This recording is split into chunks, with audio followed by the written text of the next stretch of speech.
Welcome to the hottest happy hour in STL. We are sliding into a weekend with good energy, great guests, and all the lubas you need right here. So grab your mocktail, grab your cocktail, whatever it might be. Hopefully you're not driving. Yeah. Well, it's okay if you have a mocktail. You just can't have a cocktail and drive. That's right. At least you're not supposed to. There's so many cool things out now that you can get that don't have alcohol in them. I But know. trying to give you a little. So Yeah. what's the name of the stuff that we get? So we told you that we were getting this because we buy everything we see that says it's going to make you healthy and give you a good time. What was it called? So it comes in like, like the little bottles that are energy little flavors squirt that you things that you squirt. put in your water. Yeah, so you squirt it just like you would the energy solution, whatever it is. And anyway, this stuff comes in the same way. There's like 4 different flavors that you get. It's all natural herbs that are a blend. Mycoline. How do you spell that? Mycoline. So MYCO and lean.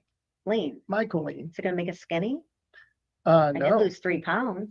no. But So it say affects. what it go ahead. You're looking at it. So say the correct stuff. Make magic cocktails. Try Okay. mixing with juice or soda to find your favorite. Replace the alcohol in your favorite cocktail to make it magic. Create your own magic cocktail and share it with us. So amount 2 tablespoons, 1 dose. So it's like a squeeze. It's like a 1 Mississippi squeeze, 2 Mississippi squeeze.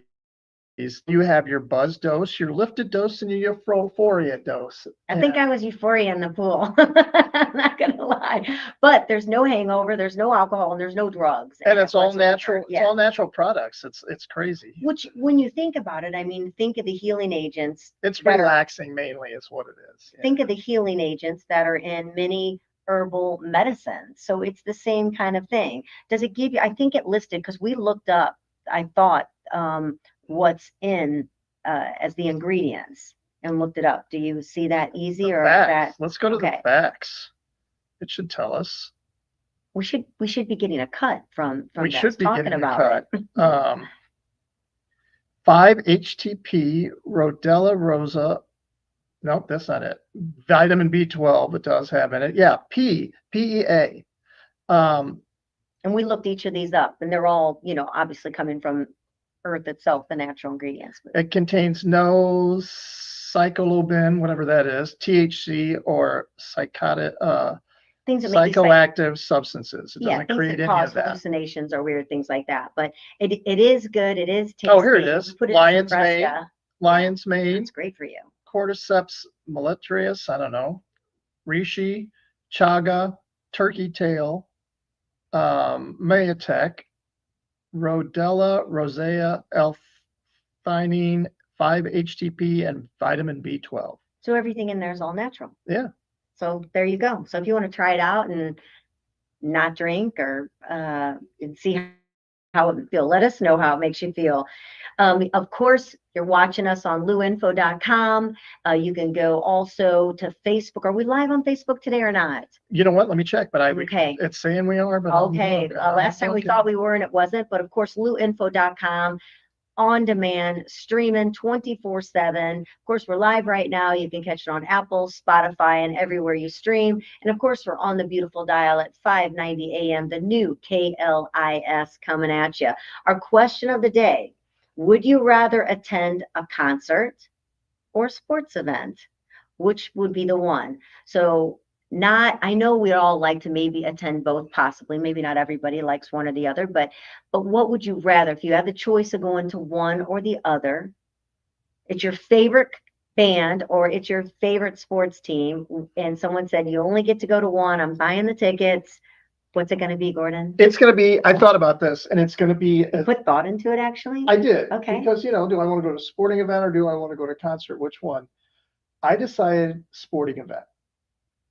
Because at a concert, you kind of know the music. You can listen to the music anytime you want. You can see them perform live, especially now. If I was younger, I might pick a concert. But now, gosh, yeah. But now that I'm older, it's like almost all bands that I grew up with that I would like to see are pretty much tribute bands because there's not very many original members left with them. Yeah, they're not live.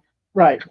And with sporting events, anything can happen. Right. And, Change you in an know, or instant. it could be like a Super Bowl, or it could be a playoff game that you'll never see again, or Right. you'll never be able to experience again, right? It's true. So I have to go sporting event. I would too, which is funny. I'm, a woman, and I would rather go to a sporting event because of just the excitement, and you don't know what's coming ahead of you. And again, it's not like in the day where the only way you could see your favorite music was getting to a concert. We didn't have all this video and virtual stuff. So you were just like amazed to be able to see somebody in person that you loved hearing the music. But I would rather go to a sporting event. And since I have not yet been to a soccer game here in St. Louis, that would be my choice Gotta to go go to that to. too. Yeah. And then football would be my next.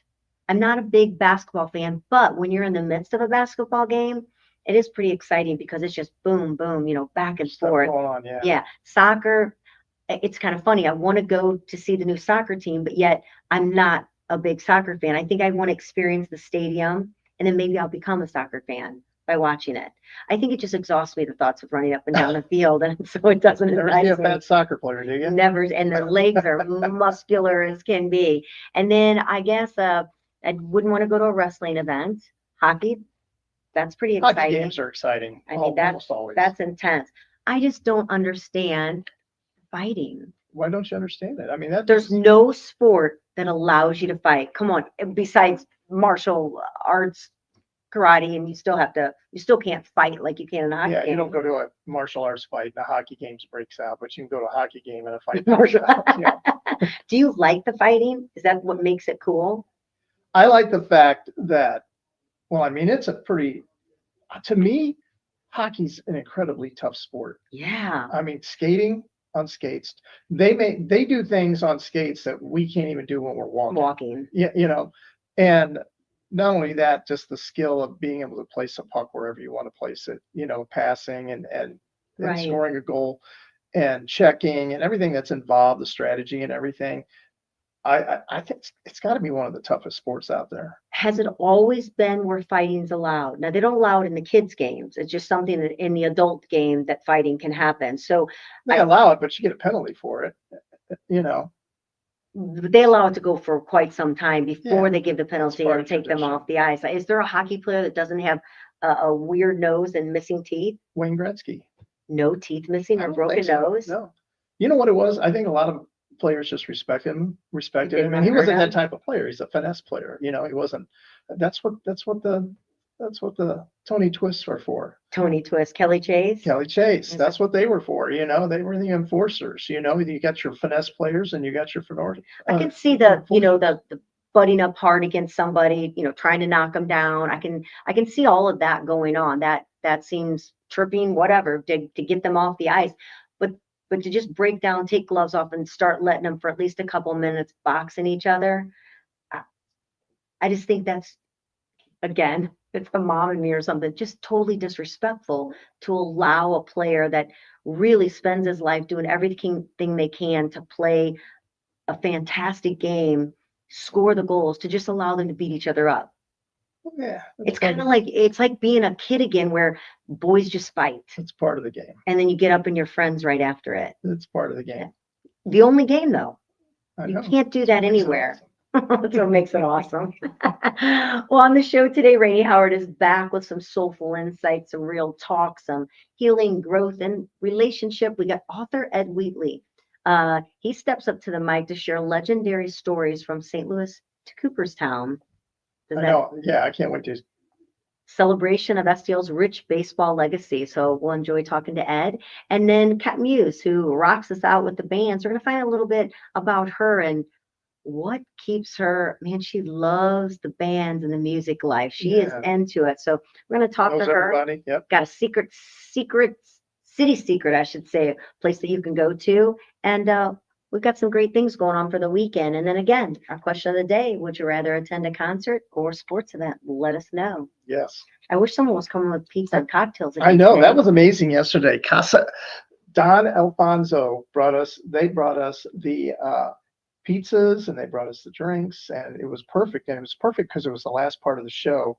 And at the end of the show, just for those of you that are listening and would like to drop off food for us at the station, hang on we with are us. always getting hungry right around that 5 to 6. We actually didn't leave for a long time last night sitting around. And by the way, if you were listening yesterday and you have not been to Castle del Afonso, the pizza is true Italian pizza. It was delicious. I did not get a stomachache afterwards whatsoever. The dough was brought in from Italy and it was fantastic, wasn't it? It was really good. Really good. What you looking up?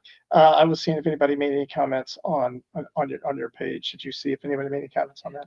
Yes. Well, Connor said it would be he wrote that it would be a sports event.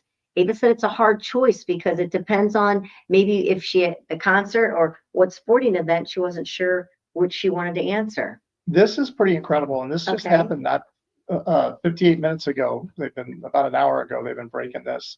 Catastrophic floods swallow cities across China, entire regions devastated. Where did the Over 50,000 are returning home to scenes of unimaginable destruction.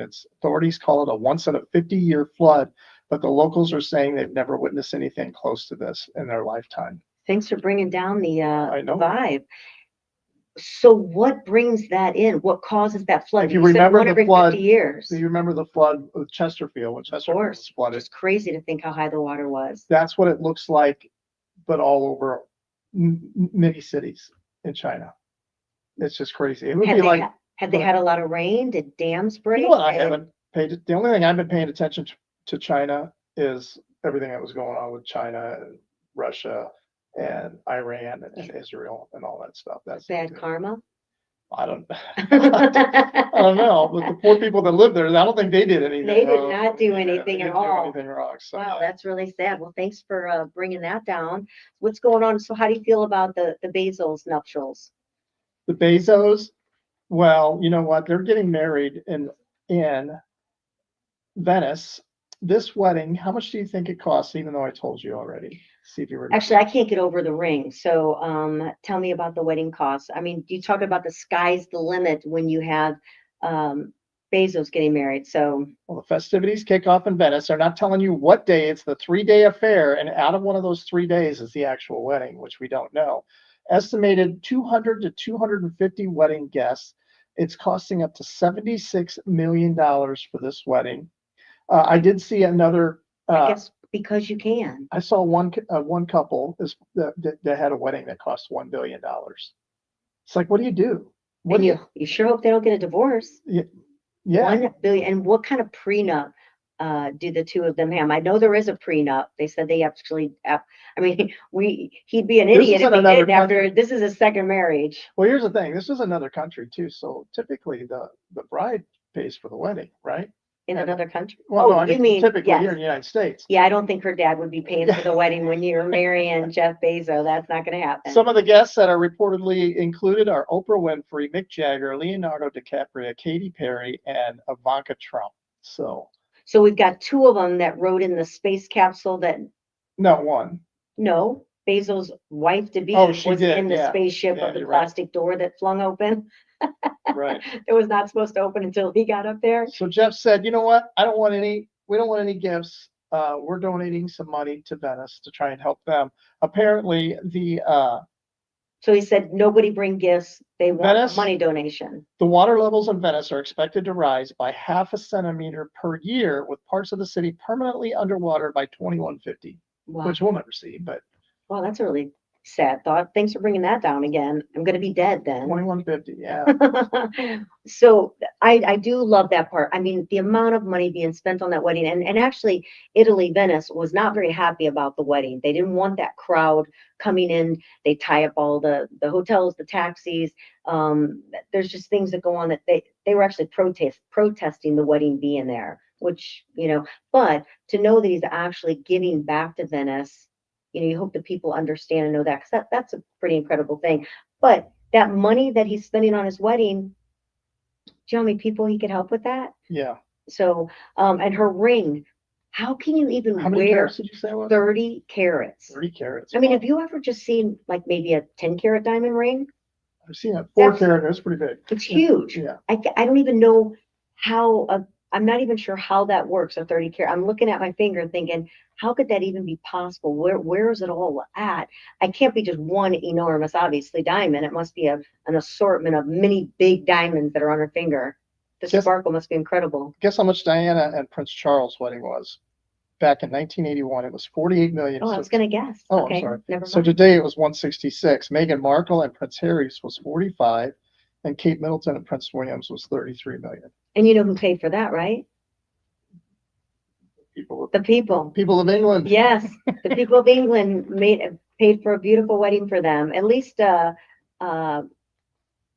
Harry is still married. They're both married, actually. Remember when O.J. Simpson, the whole trial with that? It feels like everybody was glued to that. Oh yeah.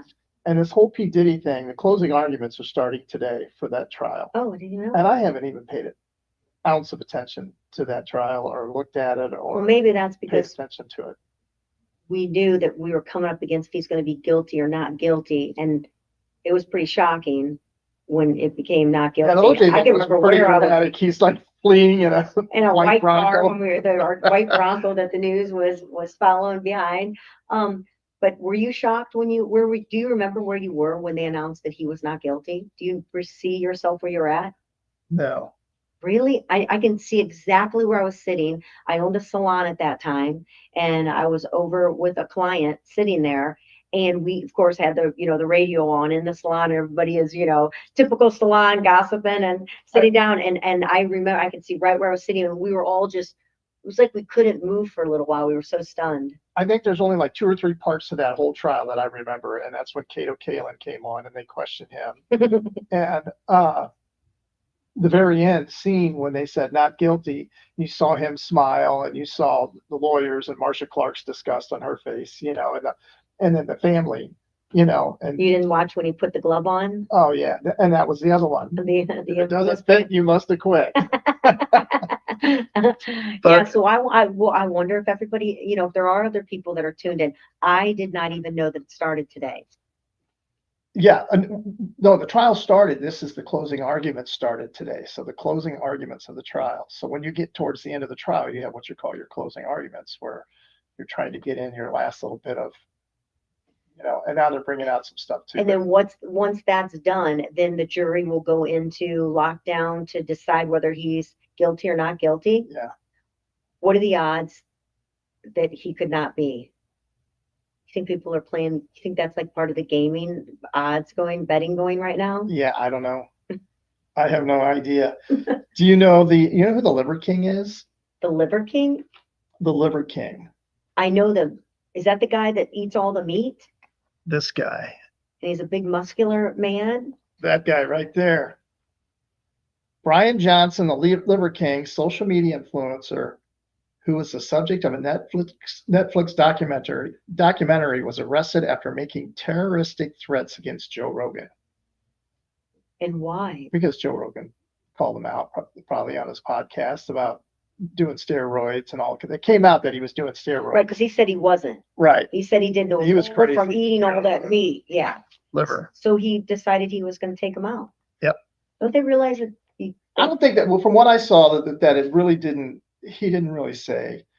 It didn't seem that bad what he said, but he did say. I guess that's a threat, right? Yeah. So you take that. Terroristic. Yeah. Threat, though. Yeah. I'm going to bomb you or something like that. That probably could get you in trouble. Yes. Do that. Well, we've got a great show coming up. We are going to take it to a break so that we can bring Rainie Howard in to the studio and start the fun with the guests. So we'll be right back here on luinfo.com, streaming 24/7 for you and on the dial at 5:90 a.m. And your city show will be right back.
information station at luinfo.com, and on the dial it's KLIS 590 AM.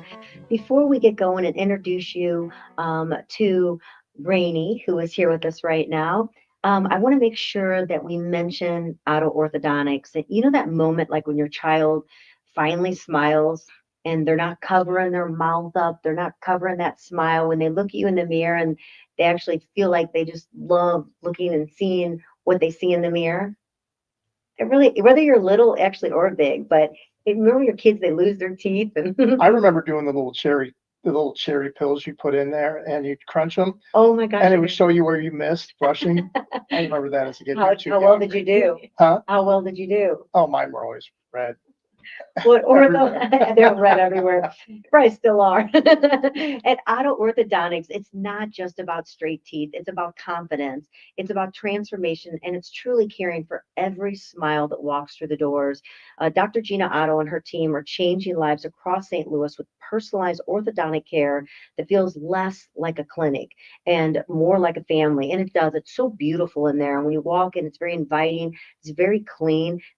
They have 5 gorgeous locations, and of course, one right down the street from us. And they look a little different. Yeah, It's kind of cool. they do all look a little different, which is nice. Whether it's traditional braces or discrete Invisalign, which was fun talking to her about that. I didn't really realize the depth of Invisalign and where it's going and where it's still heading with the technology and that. But you never lose that hometown touch when you go in there, which is wonderful. So from your child's first consultation till the final brace-free day selfie at Auto Orthodontics, there every step of the way. I think they said their oldest I customers, was just going to yeah, say, it doesn't 85 matter or if your child 87. could be old. Yeah, up to 87 years old, going in there to Auto Orthodontics. So your smile does have a story, and at Auto Orthodontics, they help you tell it, and they will offer you $1,000 off if you mention the In Your City show. So be sure to put that in there and get yourself a nice discount. Visit AutoOrtho.com and schedule a free consultation today. So thank you, Auto Orthodontics, for being a part of the In Your City show. So now let's get to our beautiful guest in the house right now with us. Hi, Rainie Howard. How are you? I'm wonderful. I'm looking at your gorgeous nails. And I'm like, I broke one. And man, there's something about breaking a nail or having one missing. I just feel like I'm not even a woman anymore. To get those nails. I don't know. Now you won't function with that. Those things will take. Those will take someone's eye out if you get mad at them. I try to keep them round on the tips so that they don't. Yeah, make sure someone else is cleaning the house with those beauties. That's for sure. So how are you? I'm good. I'm good. Well, what are you bringing us today? What advice are you going to help us Yeah. through? So today is something that I believe a lot of us deal with. So the question is, are you too available? And how do you protect your time without feeling guilty? Which is tough, right? Because I'm the kind of person where, I'm family is priority, top priority. I want to make sure my kids are together. I have 2 college kids who are home for the summer, so they got me super busy because I went from empty nester, half part-time empty nester to back full house. Got to get used to it again, I don't know, you? it's It a really lot. is a different life process when they go away to school or Yes. leave. I mean, it's the quietness, the Yes, calmness too, right. the laundry, the food, And dinner all of the preparation, groceries, all of Yeah. that stuff. So I'm like, getting tripping back. over things Yeah. again. So it's tough because they have needs and making sure now they're doing internships, making sure everybody have transportation, all of these things. And what I'm learning is you got to learn how to still prioritize yourself and make sure you're not putting all your time into everybody else and you Yeah. have some time for you. So that having balance around that is tough because I want to make sure they're good, they have their situation taken care of, but I'm also full and not depleted and exhausted every day. Right.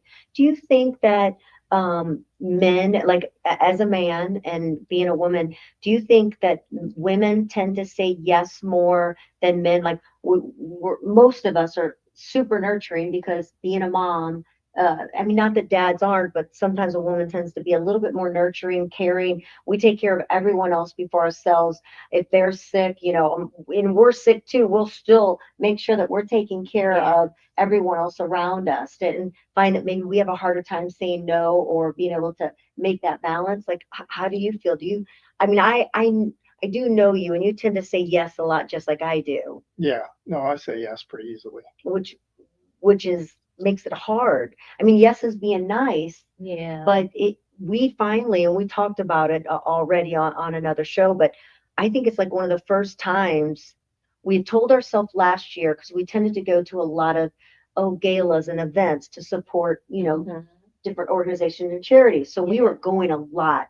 And we actually made a pact the next year that we'd find a different way, to help through the magazines, which we still do and still did then, but to help a different way than attending all. We were being exhausted by trying to Right. make everyone's event. So we had given ourselves a break from that, which was a rare thing for us to do. But we finally said no to like a fun activity, like something that was actually for Yeah, it was us good. with friends. Friends, and it was just, we were just exhausted. We just said, and it's like, Because you said yes to all the hard working, busy stuff, Yeah. but it was something you would really want. You were too We exhausted. were too exhausted to be able to go and enjoy it. and what is the We- first thing most people do when they got to say no to somebody? They try to come up with an excuse Yeah, come of on. why they can't A go. white lie. And Yeah. We want to sound better. I'm going to say, just be honest with your friends and say, look, we're exhausted, we're tired, we just need a break. We've been working so hard, we just need to chill out and not Right. do anything. And people respect that more, I think, Which is a hard just thing to And do. being it honest. comes with a little guilt too, right? 'Cause Oh yeah. in the back of your head, like you kind of feel a little bad about it because you have to say no and decline the offer or whatever. But it's something that's necessary. I think what happens is we get so used to putting, people pleasing and making sure everybody is happy and no one is upset with us that we put our needs on the back burner. And so what I'm learning, because I have my own goals, like I have personal goals that I have for myself. And so when I don't follow through, like I say, okay, I want to make sure I go to the gym today. I want to make sure I drink my water. And then when I don't follow through with that goal, I feel bad. And so I feel like I let myself down. Fail. Exactly. And so what I'm learning is the more I keep the promises to myself, the more that I build that self reassurance that, okay, I am worthy of it. Okay, I can do this. Okay. And if you You don't know. take care of yourself, it's really hard to take care of anyone else or to do your job correctly. But we will tend to not take care of ourselves or be honest. And I do like the fact that you did, because going back to, we will make up, those white lies or things to make things sound better. And we even do it to our own selves of Yeah. why we did not take care of something. Like, hey, let's Trying to lie to rationalize. myself about, It's just so much. And, then we feel bad, like, oh, I'm doing this. Well, this is why I couldn't do it. Yeah. And working's not 9 to 5 anymore. It used to be that thing where you were done. And, we talked about that before, that we didn't have that phone or that interruption, whereas you're working 24/7 now. And you're Constantly getting on emails, Yeah. constantly get, and yeah. people expect, that answer back if they send you something. So it really is hard to put those boundaries up. I think Yeah. setting boundaries are really, really difficult, because you feel like if you set a boundary, you're being rude. You're not being a good employee or a partner or whatever that might be, by actually setting some boundaries and Yeah. saying that you're tired or that you can't do it now, or I'm off today. Right. This is my day off. I try to be respectful. We have Casey, a daughter Casey, we have Casey who works for us. And I always say, if I send you an email or I send you a text, I'll let you know if it's urgent. Like there's something that's, really important that I have to have right now that only you have.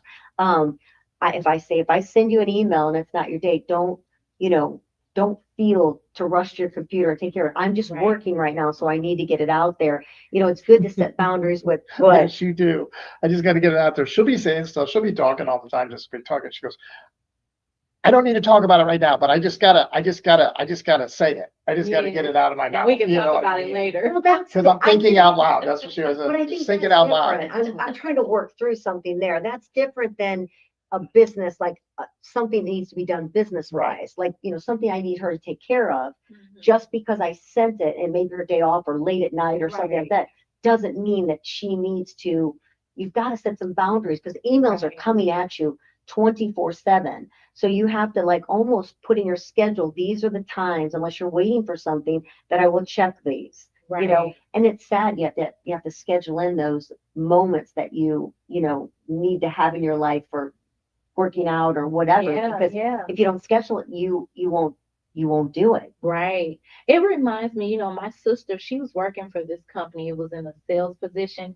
And they would ask her to do like client meetings and stuff like late evening after hours. And it wasn't part of her regular hours, but she would say yes because she wanted to impress the managers and she wanted, she was new at the position. And eventually she got to the point where she felt like she was being taken advantage of because they expected her to always say yes. Yes. And then it was just, it took so much for her to decline and say, no, I can't, I'm not It is available, hard. to the point to And where, then they're like, what? yeah, they were upset. They were upset. Her What do you mean manager you was can't? kind of, and she felt like they didn't respond that way, but she could tell that it was it was an issue because she couldn't do it. But it's just tough, but you train people how to see you and treat you when you are constantly always available and you don't have any boundaries. Those are key words, what you said. You literally, you train the people around you. If you don't set those boundaries right away, Yeah. and know what's expected of you, what is you're adding to the value that you're Right. adding, that is where it will get you into trouble with your friendships, your relationship, Yes. your working relationship, because people will always take that extra mile if they know that you can. So Yeah. you do really have to, I guess communication is really important Yeah. to make sure where you stand on things and where you're at without being sort of, even with your, it's hard with your kids. Because kids are demanding. Yeah. They're like, what do you mean? Exactly. They're supposed to do everything for me, right? And even with your spouse, like my husband, he likes to stay up late and wants to watch movies.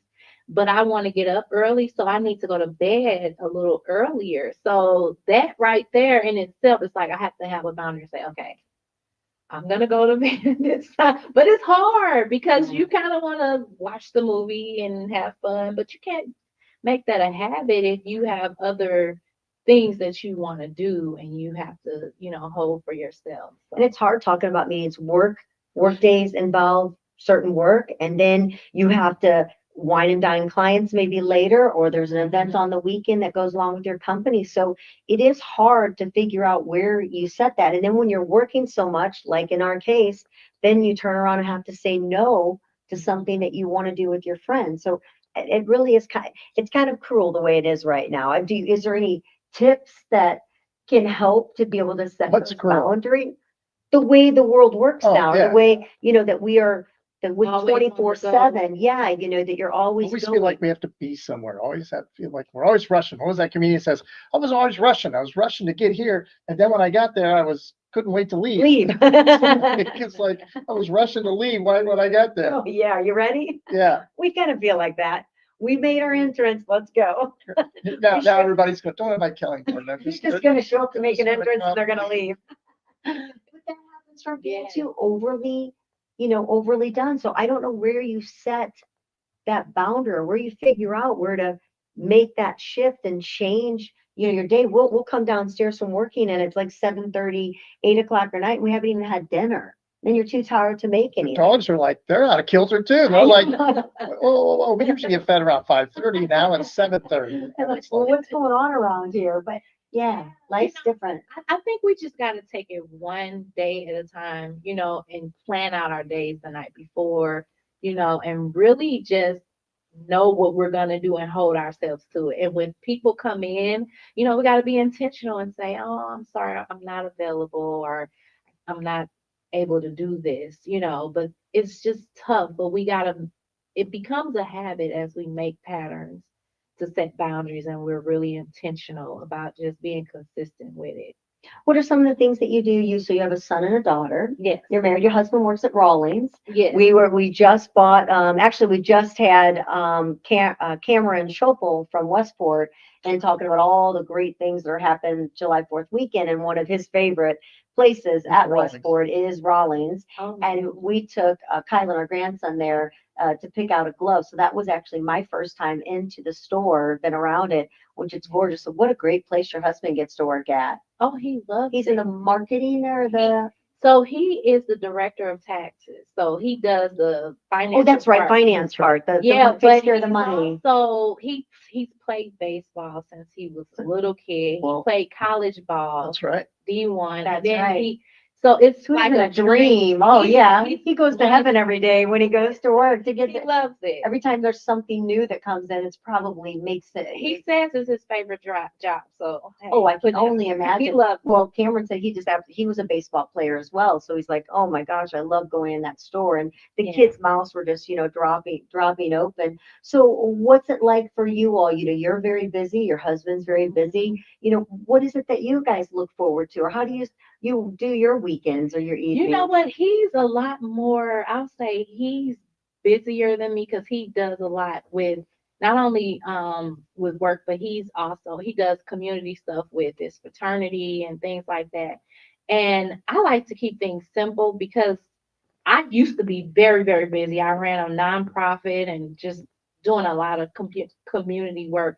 And I found myself just getting in that exhaustion. And I think I got to a place where I appreciate the simple things more. Yes. And I Mhm. appreciate working smarter than harder. So I use a lot of like software automation when it comes to my business. And like I have a team that does a lot of my fulfillment and processing and stuff like that. So I think to me, I've just gotten to a place where I try to make sure that I have things scheduled out the way that it should be and I don't overdo it That's good. because I know how I feel to be stressed and just exhausted. And so There's the book that you told me about, which I got on audio, Buy Back Your Time. yeah, That's really important. Someone brought it up. I think Mike Bobby Bobby said brought up that book. I'm like, oh, I'm Yeah. reading that right now, or listening to it, I guess I should say. But it is really true. You really do have to invest in yourself and in your company, meaning that it's worthwhile to find the right people or online apps or yeah. whatever it might be that can help take some of the load off of what you do, because we do try to do it all, and we've always had that concept, work hard, play Mhm. hard. It's like, does it really have to be hard if you can kind of figure out how to Yeah. do it right? Exactly. The hustle culture that just Oh, let me show you how hard I work and how much I do, because Mhm. then you'll think I'm a better person if I work super Right. hard and I'm up all night long and you get emails from me at 3 in the morning because I stayed up all night because I'm a heavy worker. Is that really necessary? And then there's a part of you that says, let's just sell everything and get a little 2-bedroom cabin in the No, the woods. boxable. The boxables, yeah. I don't know how much those are. That to live, and then when you hear about people who say, "Oh, I make money in my sleep," you're like, "What?"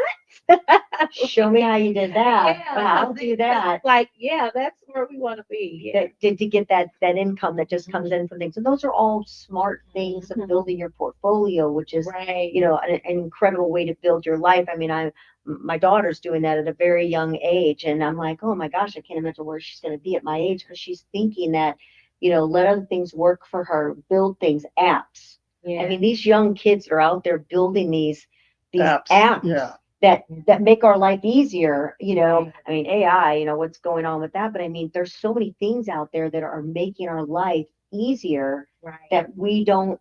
You kind of felt guilty when you used AI for the first time, like, just made my letter sound so much better. It's like you have a two. I don't feel guilty at all. I It's like did. my assistant. That's like my assistant. Well, I started thinking, Yeah. if you That have assistant what they saves me a lot of time. used to call it a secretary, it was that person.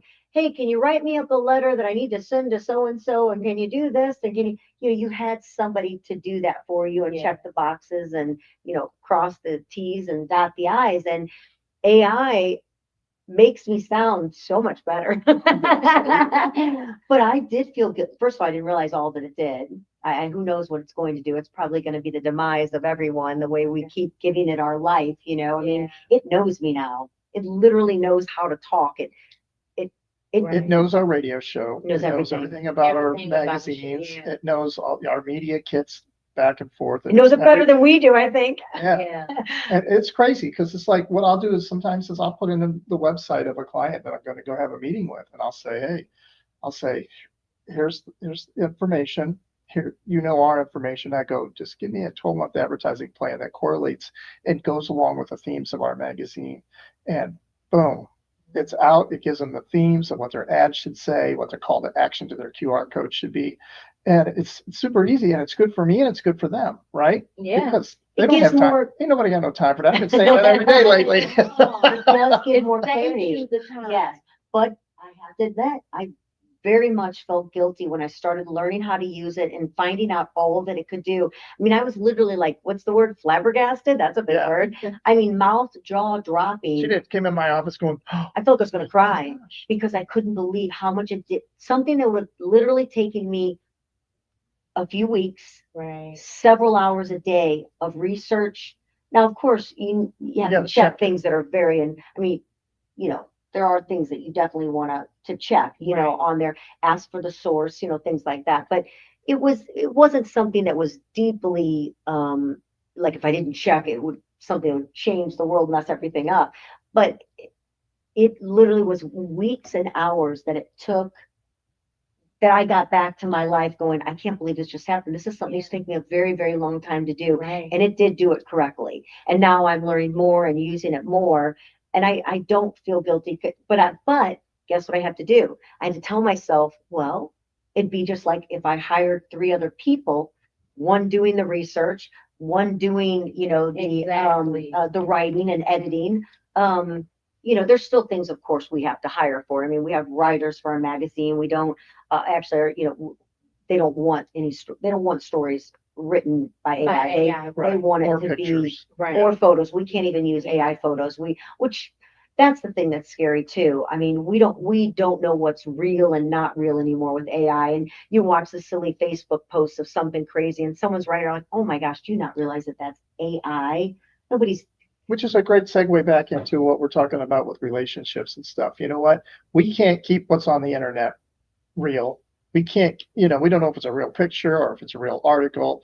We don't know some of the information AI is spitting out to us when we're doing research, if it's real. Right. But one thing we can't keep real is our relationships with each other. And I think that's Absolutely. so important. Yeah, Yeah. It really is important to keep that real. So you've got the weekends coming up. Well, what's something that you guys do in the Lou as a family, or is it at home where is your family's home right now? So what's something you guys will be doing this weekend? Well, so my daughter's birthday is the 2nd, so it's next Oh, happy Wednesday. birthday. Oh, firecracker baby almost. Yes, exactly. I had both of them around the holidays. My son was around Thanksgiving.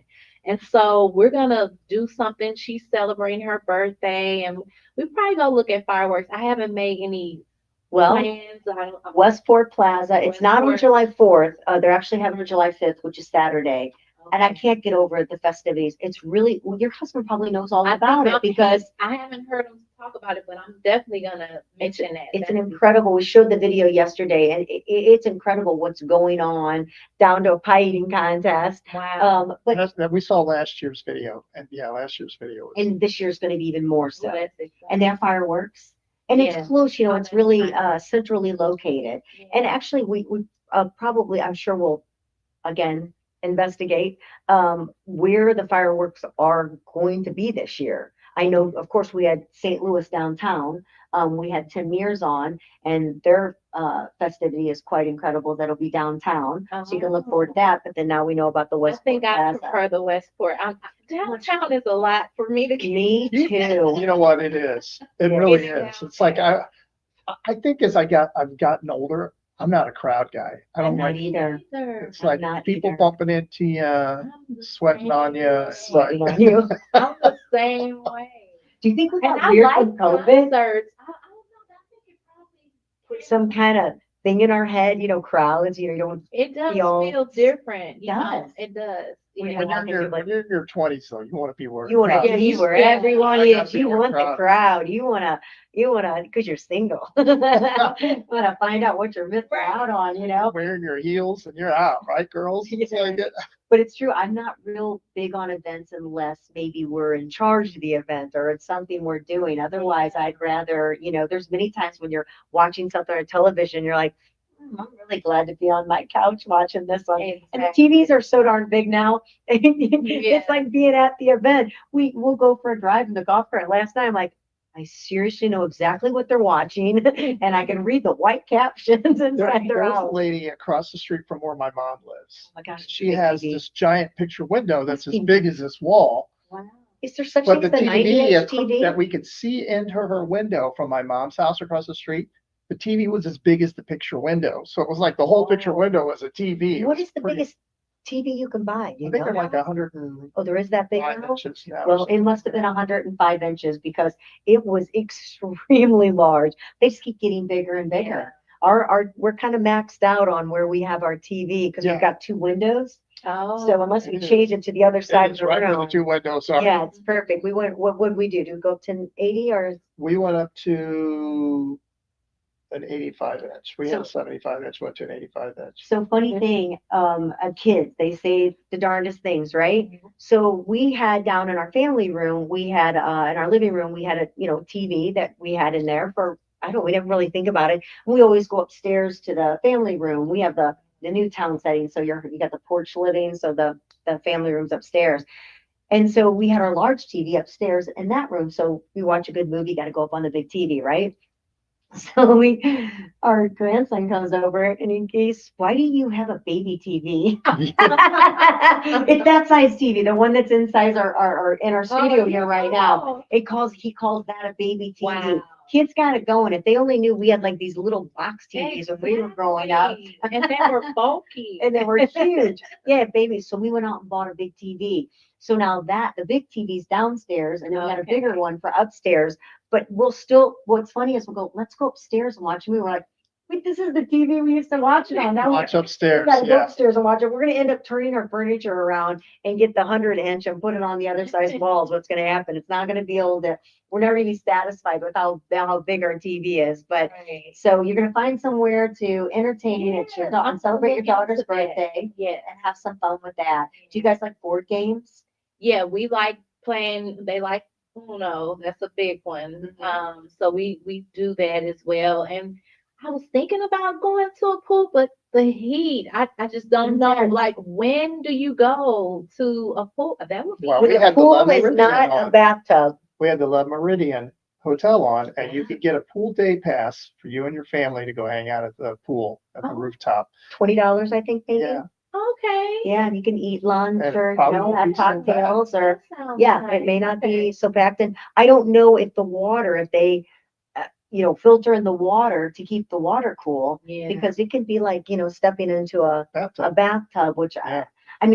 for me to get in the water, it's gonna be similar to a bathtub. I'm one of those that'll Yeah. just stay on the outside and look at It the would view be of the water. nice to do something like that, though. I'm looking into it. I'm still finalizing. I've been going back and forth with her. Like, what do you want? She should be a 19 on Wednesday. So Well, just to make sure before we take it to a break, we got Ed Wheatley, who is coming in to talk about his book, which I'm sure we have He's bringing it with somewhere. He has it with him. Oh, I thought we had it here with us already, actually. But we're going to talk about Cooperstown and the legacy of baseball, have him in the room. But we just want to make sure that for your message today is to make sure to set boundaries and prioritize yourself. prioritize yourself in the midst of offering your time to be available for others. You want to make sure that you're available for yourself and not neglecting your needs and goals. Say no when it's important, right? That's right. All right, we'll be right back with Ed Wheatley right here on the In Your City show. Thank you to Rainie Howard for being with us and sharing some relationship insight and just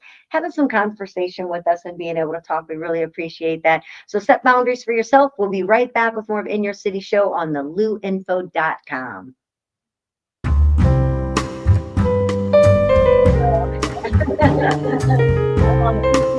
Remember that as well. So it is playing on the Facebook. Oh, good, okay. Yeah, I did. I said that I did hear it. So, hey, give me a call now. You can rest of your after coffee. I got off for 2. We'll have a cocktail party.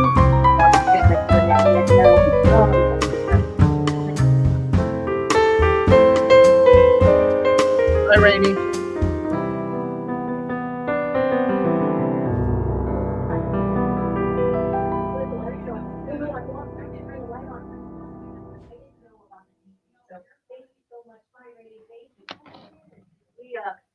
Doing people and they rechanged or made sure the time was obviously Julie had told you the wrong one, but then the calendar invite had been sent and then they sent you the calendar invite. You're right there, sir. And then they put you at the same time, Rainie. I'm like, oh my goodness. So we got a half hour with you right now. How you doing? Hey, buddy, how you? You again? Yeah, poor thing. Got his Cardinal shirt on. Do you have your book with you? Yeah, actually, I do have one. Yeah. Oh, good. Is it in They say you have here? one. We've got one. It's right here. So you hold yours. We'll keep ours. I was like, Gordon said, no, he's got one. I said, we're pretty sure we have it. Yeah. So we love all these books. All right, I'll hold this up. Gordon, you want to smile? We'll get a picture. Yep.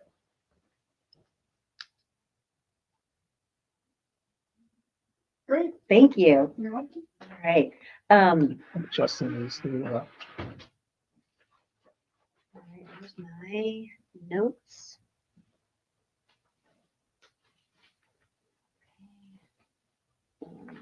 Oh. Changing the channel around here. Oh, I forgot to ask Rainie the question of the day. Gosh darn it. Our question of the day, which sure, it's pretty simple on this one, but would you rather attend a concert or a sports event? I bet I know your answer. Yeah. And you are tan And I play baseball over the country.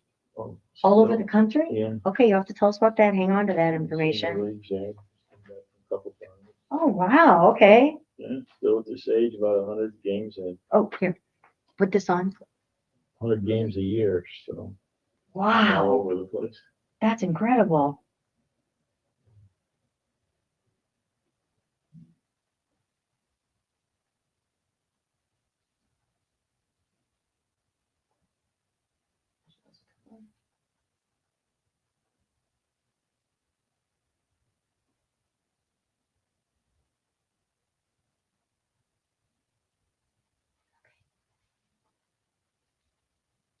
Do you have this, the stuff loaded? it's actually, There he is. We all good? Yeah, you got it. Do you have this the photos loaded for Uh-huh. Cooperstown? Okay, he's got, So okay, we'll good. be ready in about a minute. Okay, thank you. Um.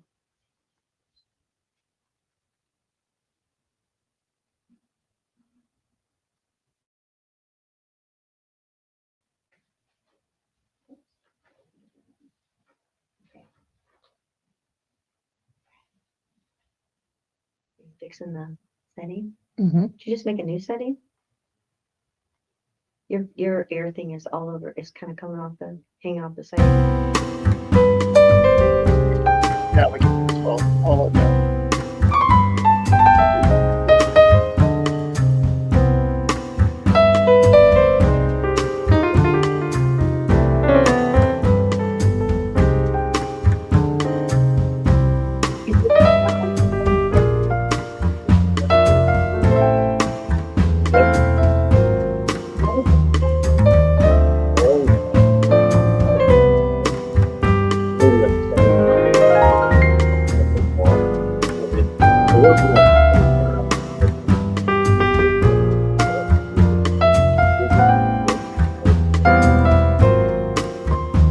I wrote down one of baseball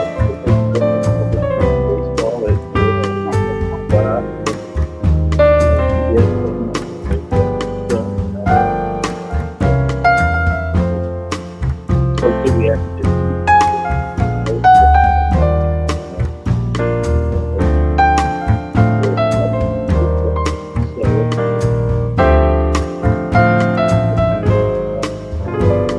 Slide box. That's where I'm. I know that's right.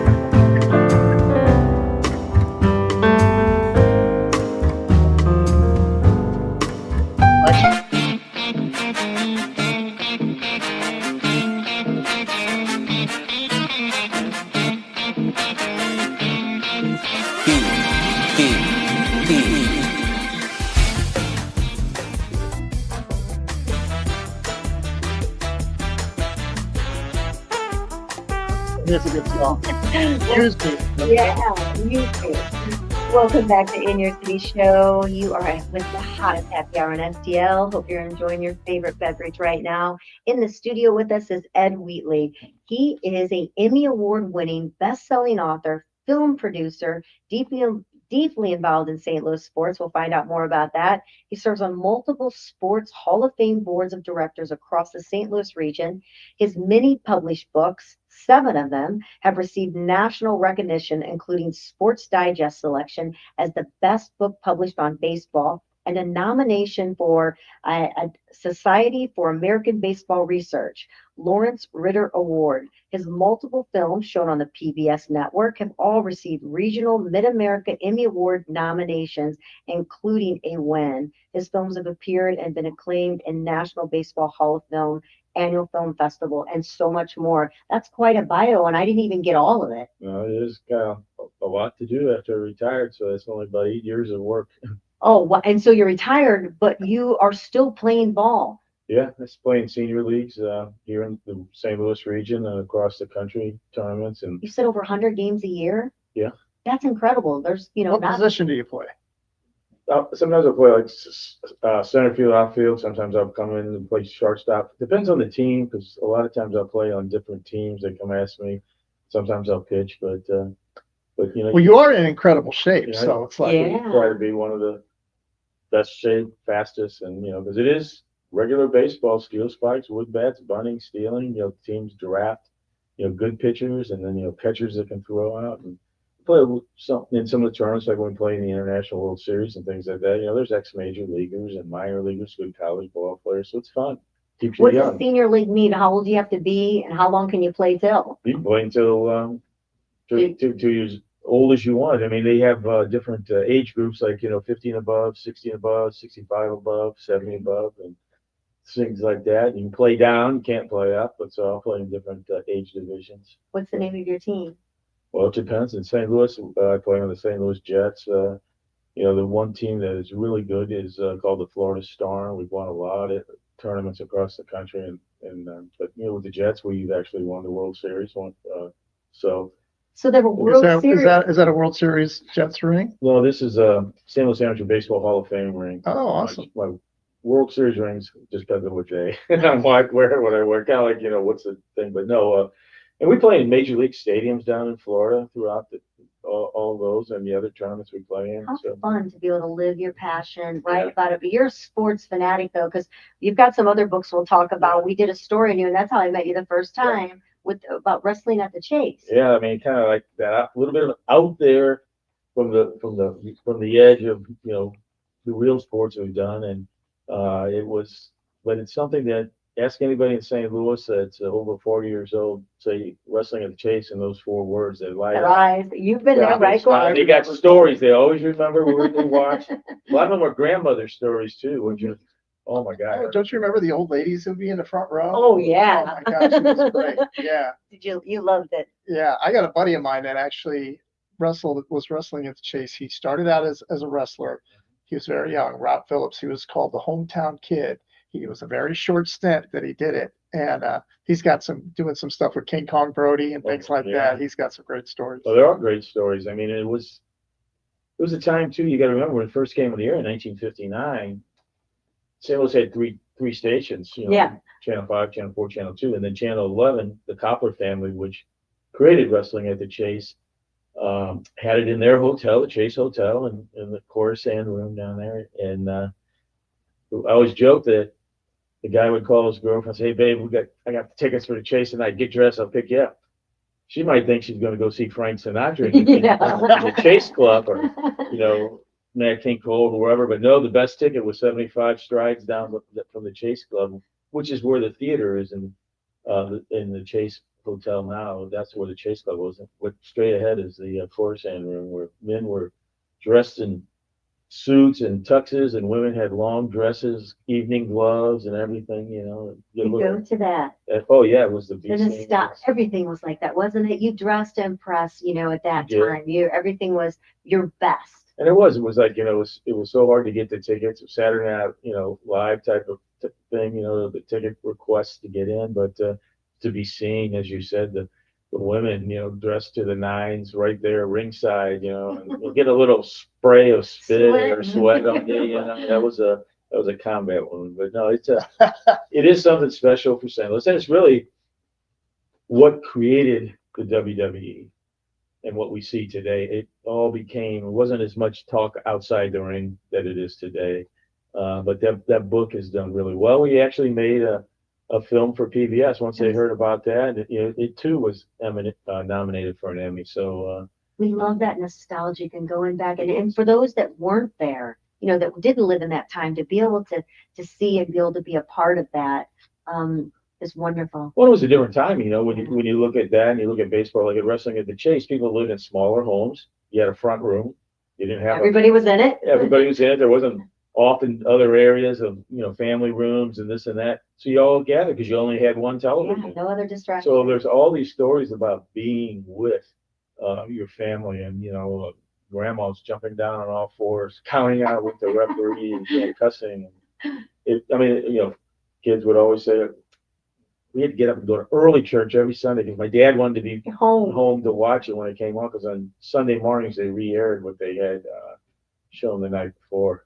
So I know we're going to talk about from Yeah. St. Louis to Cooperstown, but you said your dad played ball? He played briefly pro ball, and he kept getting hurt. So, it's not like today. In those days, if you got hurt, you were generally out. I mean, baseball's hard. It's very tough. And, since 1876, we'll be celebrating the 150th anniversary of the Major Leagues next year.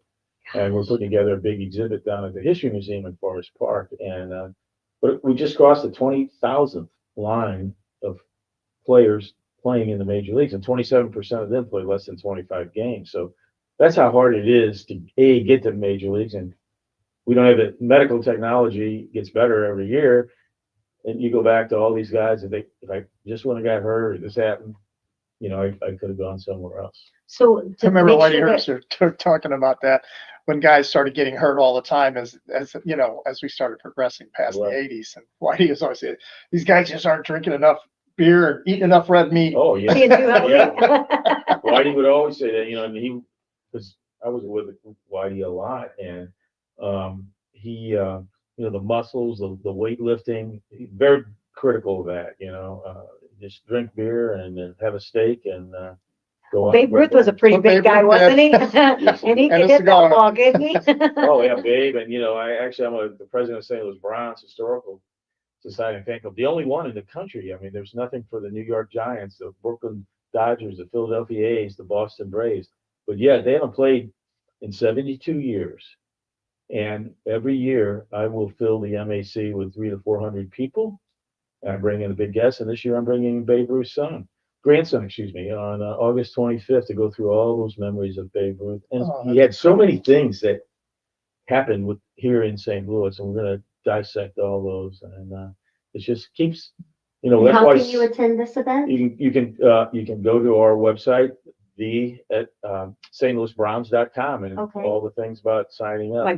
Our grandson, shares the same birthday as Babe Ruth, and Okay. he's a baseball fanatic and lover. And I thought, gosh, what a exciting moment. His grandson, he's the guy who's been instilled with his legacy and that, and I've always wanted to bring him in. We bring in, like I said, we fill the crowd, 300 to 400 people at the MAC. Have the big show. I bring in big people every year, and this is always one I wanted to bring because there's nobody bigger than Babe Ruth. And a couple weeks before that, over on August 14th, we will go over again to the Gateway Grizzlies and have Browns Night at the Grizzlies, where we'll sell it out, thousands of people dressed in Browns outfits, because I pick a person, I pick a year. We dress in retro uniforms of that year, like George Sisler, 1922. The visiting team will be in a 1922 uniforms of perhaps the Senators, and we do a bobblehead. This year we're honoring Pete Gray, the one-arm player from 1945. It's a really cool bobblehead, and they'll be in 1945 uniforms, and it's amazing that it's because St. Louis just loves baseball, best baseball town in America, and that thousands go to that. 400 people come to a luncheon for a team that's not played in 72 years. That's How amazing. special! And that's why this book, to be the best city in baseball, you need to know the history. And I've spoke multiple times up in Cooperstown, and I go through there and I look, and you look at the ballpark out there in the left field. It started with the left field wall, And I did a children's book about the left field wall. Who are those guys? But there's only like 13 guys on the wall. There's 55 men in Cooperstown from the Cardinals franchise. So like, who are these other 40 plus guys? We need to know. What about the 15 men from the St. Louis Browns that are in the Hall of Fame? Or the men from the Negro Leagues, the Stars? We need to know who these guys are and teach new generations. And that's how we keep the legacy alive in St. Louis. How did you start this? I mean, I know that you really just said the words. If I ask you what inspired you to write this book, I mean, you want to keep the legacy alive, but maybe you can tell us a little bit more. Well, it is. I mean, it's not only keeping the legacy alive. Like I said, I wrote that children's book back in 2018 just to teach something for kids to learn. Who are these guys on the wall? I mean, you see them. They haven't played. Some of them, like Dizzy Dean played in 1934, or Hornsby in the 20s. Who are these men? So we taught them. But then it really got to me. I want to expand this as I see things. I walk around the Hall of Fame in Cooperstown, and I see all the plaques. Like, nobody knows about these guys. Like, and with them comes some really cool trivia, if you will. Like, people our age remember in 1974, April 74, watching, was Hank Aaron going to break Babe Ruth's home run record, 714? I remember that. What was the game? When did it happen? The whole country. Well, Babe Ruth retired in 1935. But there was somebody who held the career home run record for 25 years before Babe Ruth. Who was it? He did play on the Cardinal franchise Do you know who for it a is? period. So, and I mean, it's just little things like that. There are so many, like we talk about MVPs. Someone from St. Louis was the first MVP ever in baseball. And And so who was that?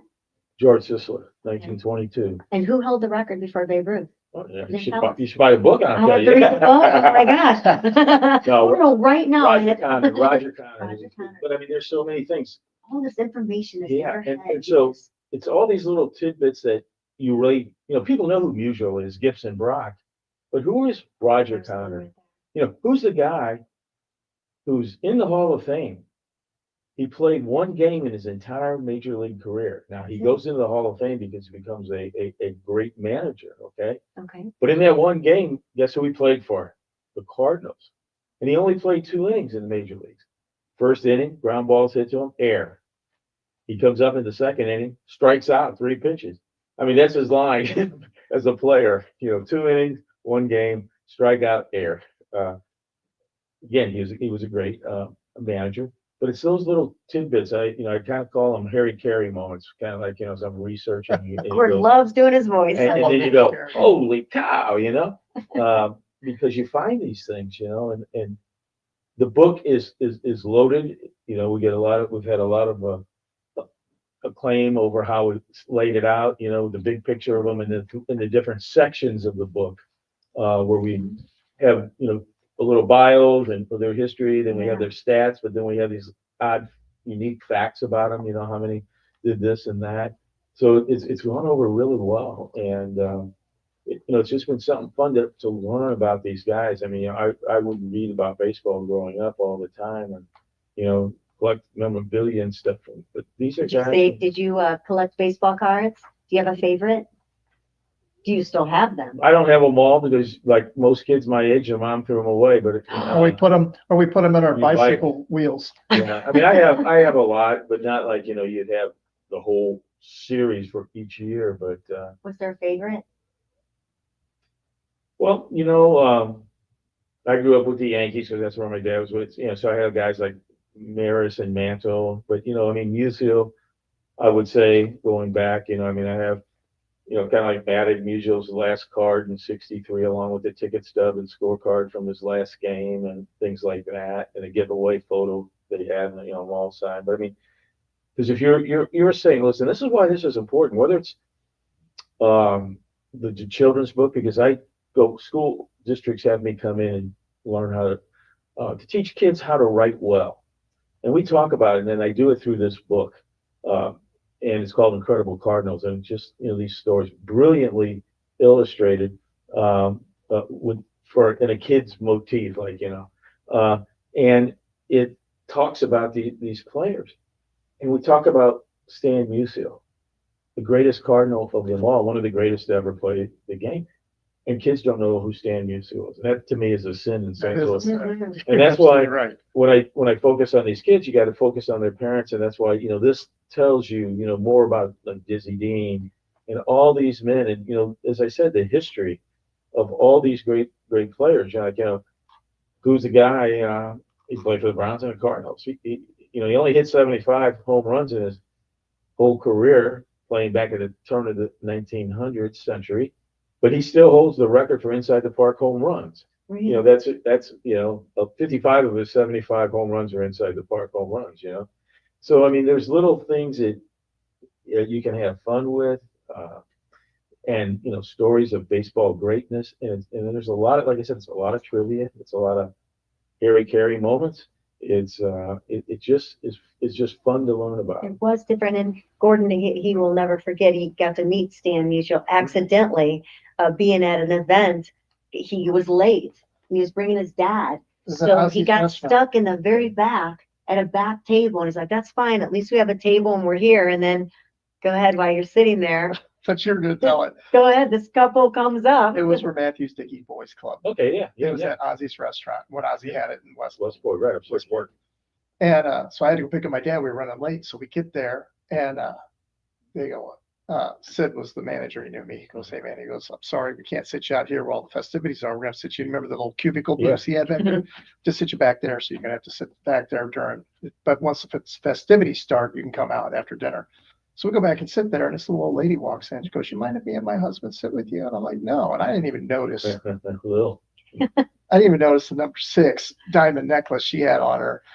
And in walked Stan Musial. It was me and my dad having dinner with Stan Musial's wife, just the 4 of us. Greatest day ever being late. It is. It is. I mean, They were and, so and the thing of it is, he was so personable. That's what he and he talks kinda- about. It wasn't just about him. He would be inquiring and talk to you. I was around him so many times, but he made you feel like Feel important. important. Lou Brock was like that as well. I had the privilege of meeting him and his wife, and wow, what a kind man. And Ozzie Smith. Oh, I mean, Ozzy, yeah. He will sit down and make you feel like he's lucky to be sitting with you. That's how he makes you feel when he's around you. He's just an incredibly kind person. It's funny. I was a couple of weeks ago. I was over in Dearborn. I heard my name, and I turned around. It was Ozzy. And we're sitting there, standing there talking, and people would just come by and say, he takes the time, He does. and that's what these guys really have to do. I mean, it's He's right there. He's yeah. the cover of our magazine. He's up on the wall behind me. And you gotta remember, these are the fans, because too many of these players today, they are kind of like isolated from the fans.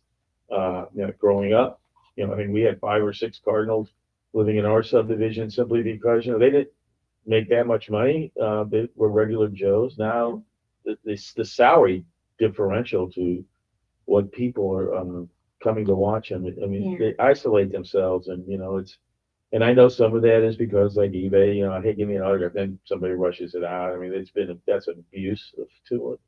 But it's they still gotta remember, these are the fans that come and watch them week after week. And we've had the luxury of having the great ones like Stan and Ozzy and Lou.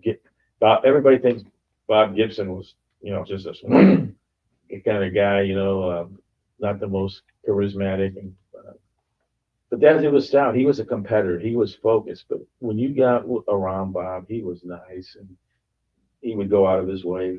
And that's what the great ones are. I got 2 questions for you. So Yeah. We'll start with how did one. they ever catch a baseball with the gloves that they had back in those days? Because it's like, I mean, they look like a small catcher's mitt is what they look like. It's funny you say that. Only because I've been working with Rawlings and the Rawlings experience at Westport. Just experienced buying my grandson a glove there. And, Incredible. We're actually doing a book signing there Saturday Oh, great. at 1:00. But so I've been doing a lot of work with Rawlings and writing essays and things about all the people who the Gold Gloves. And the thing that is interesting about that is that, the first gloves in the late 1800s. First of all, they didn't play from 1876 up until the late 80s. with gloves at all. And then they started putting like padded gloves, no fingers, just this your palm padding. And then they eventually Like a bicycle glove, kind of. like a thicker bicycle glove. And then around 1905 to 1910, they went to putting fingers on it, so it looked just like a big winter glove. And it comes out with the saying, use two hands, remember, because all this did was stop it. You had to hold it, And then was in 1919, Bill Doak, who pitched for the Cardinals, went to Rawlings, which was always the St. Louis company, and they put lace between the thumb and the first finger to create a pocket. They didn't put lace in all the other fingers. Like, why? So we're actually walking through all the evolutions of the gloves as we work to do some things to work on that experience and expand it out. And like you said, you go into the experience, all the different kind of gloves, all the different things. We were talking with Johnny Bench a couple of weeks ago, calling him about his glove, because he had revolutionary catcher's glove, and now like Francisco Lindor, he's got this turquoise glove with pastel flowering on it. It's like, here's one of the top shortstops in the game, and he's got this crazy looking glove. I didn't realize how much, like, not, I didn't grow up with boys just until now, having, small grandchildren. And you go into the store. In fact, Rainie, who just left us, for her husband works at Rawlings, but he's in the finance area. But you go into the store and you're like, okay, if you're outfielder, if you're a catcher, if you're a pitcher, I mean, and then of course women, men, there's just so many variations of gloves. Oh, it is. And I didn't know what to do. They helped me, of course, though. But the thing that's funny about it, well, that's what's nice about Rawlings. You go try them out, you go play catch in there, you go, you got a bat, you go in the can. I always joke around, a young boy's first love was not the blue-eyed, freckle-faced, pigtail girl from grade school. It was an inanimate object dressed in lace.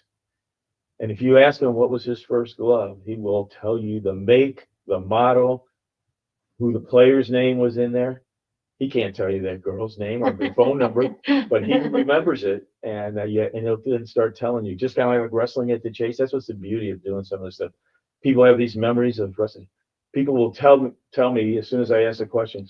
Well, I used to wrap it, with a string, or I put it in, vise. I use Vaseline. I use shaving cream. I use Globolium to create my pocket. I mean, the love of a glove is something special. I think Kylan, he did take it off finally to go to sleep, but that was on his hand from the minute he just kept throwing a ball and he wanted to break it in. And, they were so good at, telling him how to do it correctly, like don't put it in the oven and things like that. Like old wives' tales of how to do it, but he couldn't put it down. He woke up in the morning, it was back on his hand again. I'll tell you a thing of it. Stop.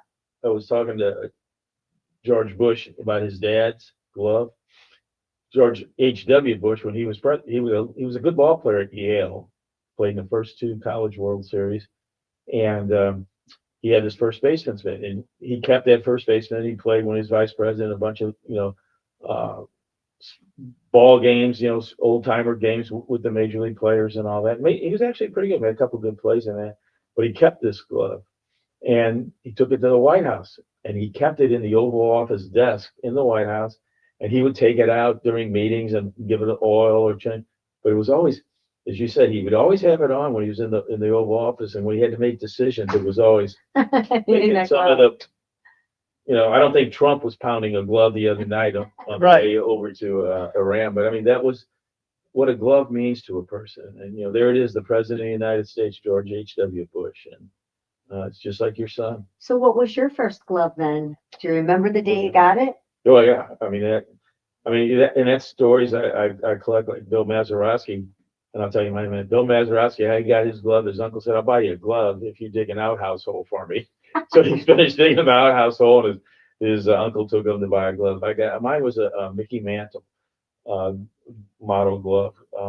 And the interesting thing about that one was it was like something's not right, because I remember in the '64 series, when I came here, I got a Mickey Mantle autograph ball. And he changed his signature to the signature in the glove is not the signature he signs things. He changed it after a year of in the majors. He went to get kind of like a banana type thing they call it. You can Google Mickey Mantle changes the signature, but you want to find one of the ones that's cursive because that's the really rare ones. But it was so there's all kinds of stories about that. But so that you have so much it's just so much knowledge and memory, and it's always been like that love for baseball and keeping that. How do you think that St. Louis baseball culture has shaped the national game over the years? Well, St. Louis culture has not only are the Cardinals the second most World Series wins, so up to the Yankees, so they Yep. were up there in the top, and then during the 20s when Branch Rickey took over, left the St. Louis Browns, went to the Cardinals over a little fit with the owner, the Browns, and then he built, World Series teams in 26, 28, 30, 31, 34, 42, 43, 44, 46. So, I mean, you have all that. And then in the 60s, we come with 3 more pennants. Then we come back in the early 2000s. So you've had this culture of always winning. And so you've had great players. But we also tied to that was the fact that St. Louis had the Cardinals and the Browns. Now, the Browns, they weren't that good of a team. They played each other in 1944's World Series. But the thing about it was, as a St. Louisan, you could go to the ballpark. They both played in the same ballpark, Sportsman's Park, all those 52 years. Well, not the full 52 years, but 45 years. And you got to see everybody because everybody came to St. Louis. And this was before there's no TV or Sports Center. Right. So You you would get some go of your see- favorite players. In the American League, here comes Babe Ruth, Lou Gehrig in the 20s. And then here come Bob Feller and Ted Williams and Joe DiMaggio. And eventually Mickey Mantle and the Yankees would come before the Browns left in 53. And then you had all the ones the Cardinals were playing. So you had a very educated community here in St. Louis. And then on top of that, in St. Louis, as I spoke earlier about, Rawlings was headquartered here, and everything that Rawlings was the sports dealer of the country, came out of here. And the Sporting News, the Baseball Bible, was also located downtown. And Forgot about the every Sporting Thursday News. it was in the mail, and all kids like us would wait for that Thursday mailman to come, and you'd get your copy of the Sporting News, and you'd learn about, because there was no internet or any of that in those days. It was all in that thick newspaper magazine. You would learn everything about every team going on. So, but it was really, so we had that, and then the other thing that we had was KMOX and the broadcasters. Such a wide range. It had a wide range. I mean, it had its signal was so great that it went from the Pacific to the Atlantic, down to the Gulf of Mexico and Canada. So you had this big national following Fan base of is huge. the Cardinals, because we were the most southern city in the major leagues. And it would be that all these people, whether it's Oklahoma, Texas, Louisiana, Kansas, wherever, they would listen to it on the radio. And if they had the luxury of taking a vacation, guess where they came? Boom, and it goes, Bob Costas tells me he would sneak out to his dad's car, turn on the car radio, and he could pick up KMOX and listen to Cardinal games growing up. So it really, satisfied the means of the true baseball fan, and it was really through the great broadcasters. Whether Harry Carey's always one of these characters, if you will. People love him or hate him, but the thing about Harry Carey, how he got the job with the Cardinals was he really told them that their announcers are bad. And and he said there's a way to do it, and you've got to think about this. This is a time where people don't have all the social media type different things. You had the radio, whether it was a transistor you were hiding in your pillow away from your mom, or it was on, and people could ride their bike up all around the subdivision because people didn't have air conditioning. The radio's going. You always knew what was going on because you could just hear it. But Harry Carey would think about it. Here's a memory for you, buddy. I know what you're going to say, stick. probably. You're sitting there in your lawn chair or on your porch, just like you would in the grandstand, and he made that picture.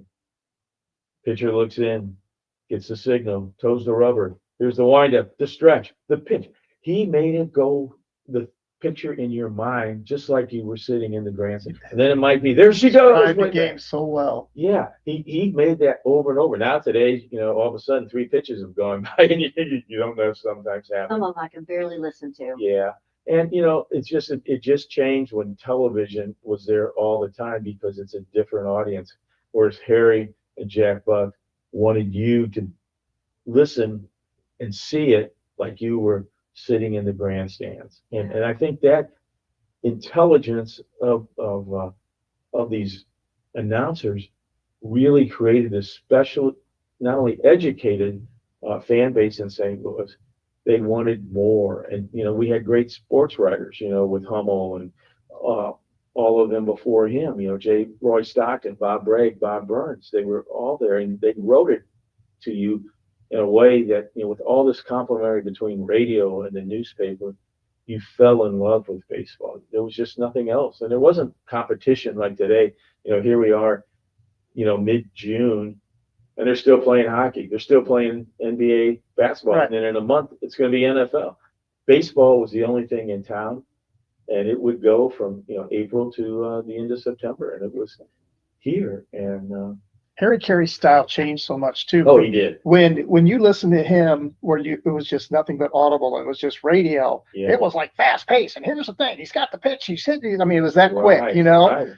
it's like, and then as TV came, he started to slow down. It's probably getting older too, right? Well, a lot of those guys will tell you, if you talk to a lot of these announcers, is that, you don't have to tell people what they're watching, Right. Whereas when you're on the radio, you've got to keep them into going, and that's where sometimes, maybe Mike Shannon was out there, and you'd be, one or two pitches or batter later, and what's going on in the game. But it was really that conflict that was evolving, where they're watching, and people felt like, wait a minute, you're telling me what I'm seeing, So they start telling stories or other, and there's also a lot more commercials. Yeah. You know what was one of my favorite things on Camo X is when Mike Shannon had his restaurant, and after the game, Oh yeah. they did all those. It was just like hanging out with them. You were like listening to him on the radio, hang out at Mike Shannon's, talking to the umpires, talking to the, they might have said something bad about the umpire during the game, but now they're hanging out with him, having a beer at Mike Shannon's. It was just that cool being able to listen to that after the game. And some of them were from the other team, the mortal enemies, and all of a sudden you're listening to these stories, and they're laughing because the stories, and they're just regular Joes. I mean, Yeah, I miss that. You saw players in a different context in those days, just like that. And it's just like I always joke about growing up. L. Weiss Lincoln Mercury was a sponsor of the Cardinals in the '60s. And every year they would clean out the showroom and have tables, and the whole team would be there, and you could go down and get everybody's autograph, get back in line, because people weren't doing it like today, grab it and sell it. It was just like, can you imagine the whole team of any team going into a auto dealer's showroom and signing? Yeah. And I'm Talking talking Brock big Gibson, bucks. Roger Maris, Lou Brock. Yeah. Well, this is a fantastic book. It really takes you back, and you're really bringing education and knowledge.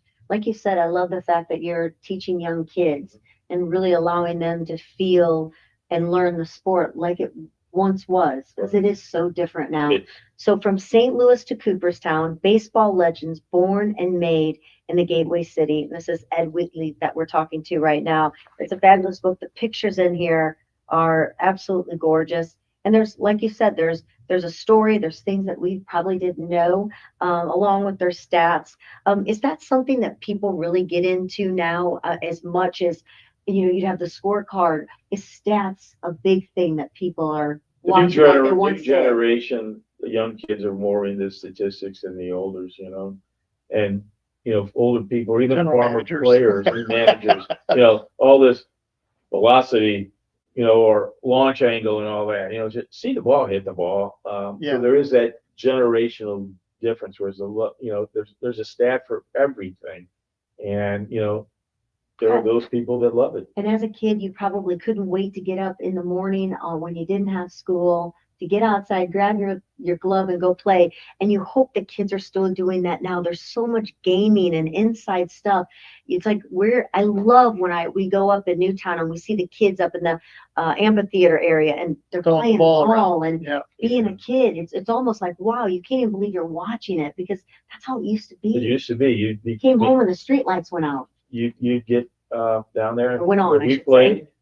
It was a church field. It had a fence, so you could, it was like cool. You could maybe hit a home run. It was a softball field, so it wasn't a big one. But we would play. And if you weren't one of the first 18 there, you waited till somebody got called home to go eat lunch, or So that you could get in the game. I remember going down to my It's great. grade school, and I'd take my glove, but I'd take a tennis ball and I'd throw against that wall and try and you know, Really catch, get the ball. have it snap back to me as quickly as possible. Most of these guys, like Ozzy will tell you that, how he threw it against the steps out there and growing up in Watts, and, you know, that different bounce. And that's what I tell these kids, get outside, Get outside. go and play. You can, if you don't have somebody, you go play with yourself. Yeah, You that's know, great. and get it. And, you know, we played Indian ball, we did all these things. But Ed Wheatley, we could probably talk to you for hours. This has been fascinating. know I could, love yeah, your absolutely. other book as well.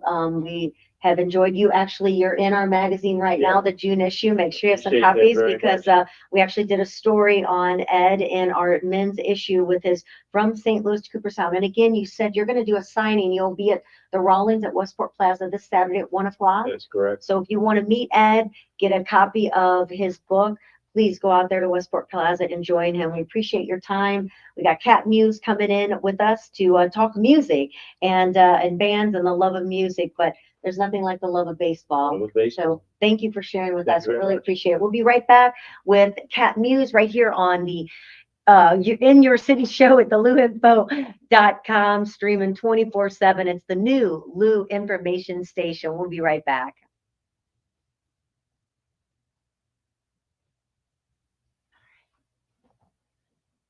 Clear. I'll grab your mic Yeah. real quick. I didn't mean to be Did so, you have No. to, can you, no, I loved it. I could have We need talked you to autograph forever. this one Yeah, for us. and did you sign our guest book out yeah, there? I did. Okay, great. Well, make sure you're autographing this, and here is a pen, The, and I'm gonna go like it's funny is that we got that, it's, you said it, well, that's the book I'm working on now. What is it? It's a book on the history of the glove and a lot of the things I talked about. I mean, I got all the Major League Hall of Famers, Gold Glovers telling me their stories about how they took care of their glove, and then we go into the 50 moments in baseball through the lens of the player and his glove, like Willie Mays' 54 Oh, catch that's pretty overhead, cool. and we got, so it's like his glove from the Hall of Fame. Then we go into stories. Great job and you the have. advertising. Oh my God. But that's really not announced, but you know, Yeah, and because I'm switching, using Rizzoli, which can't is wait to see that. the top. How do you want me to put here, or I didn't bring my silver one. Like, You're what? Or you need something, you know, something hard? well, no, I was going what to put on. How do you want to sign? You guys just Just sign it to me and Kel. That'd be great. Was that To me and Kelly. okay? Kelly's Kelley. You gotta ask that. I'll tell you when you sign tens of thousands. They're hearing us every break. It's right here. Nope, you're not off. Just telling you.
I shall, but yeah, I don't want to be I'm like. glad you had it. Sign it.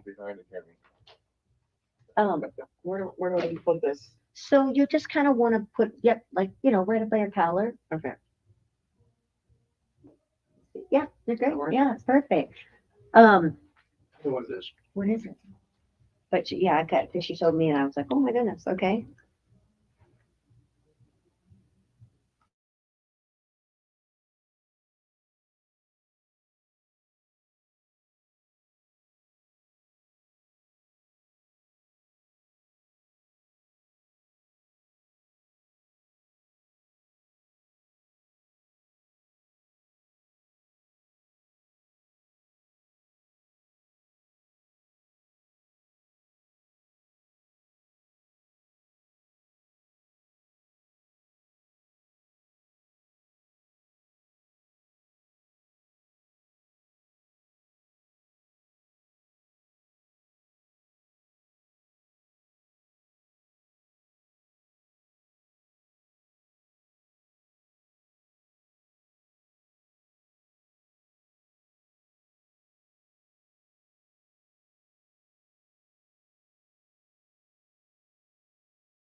You know, all over you. You look I got at everything it, you have like, to hear. I don't know what's going on. Saturday Night Live. Got cables everywhere. Well, before we get to Cat Muse, who we brought in the house right now, music enthusiasts, I want to let you know about St. Louis Closet Company. Every great stay starts with less chaos and more calm, and it starts right at home, whether it's your mudroom, your entire house, your basement, your garage, your closet, your kitchen, whatever it might be. St. Louis Closet Company is the place that you want to give a call. They don't just build closets, they create custom solutions that bring order, beauty, and breathing room back to your life. Founded by local entrepreneur Jennifer Williams over 30 years ago, this woman owned business has transformed thousands of homes across St. Louis, one organized space at a time. And it doesn't matter if it's a Murphy bed to a pantry, she has got it. They are not a one size fits all. They are custom projects. Every project is completely customized. And the cool thing about it is they are done on site locally in their beautiful facility and showroom right there off of Big Bend Road. So if you're ready to turn your clutter into calm, support a local business that's built its reputation on quality, craftsmanship, and giving back to the community, visit stlouisclosetco.com. Book your free consultation because today your home should work for you, right? That's right. Go from chaos to calm. So in the studio, we've got Cat Mues, and you on Friday, or I should say on Wednesdays and Friday, you have been bringing us the bands that are playing, and we every single time we kind of drop our jaw like, wow, I didn't really How many realize. bands were playing? Yes, I mean it's intense, and you probably aren't even listing all of them, and there is a ton. No, and there is, I mean, that's the greatest thing about St. Louis, that we have so many bands. I've traveled all over the United States. St. Louis music community, every weekend, every venue is full. Which is Everybody's playing, which is amazing. The upside is great, everybody's out playing. The downside, the musicians who are not playing are too tired to go out. yeah.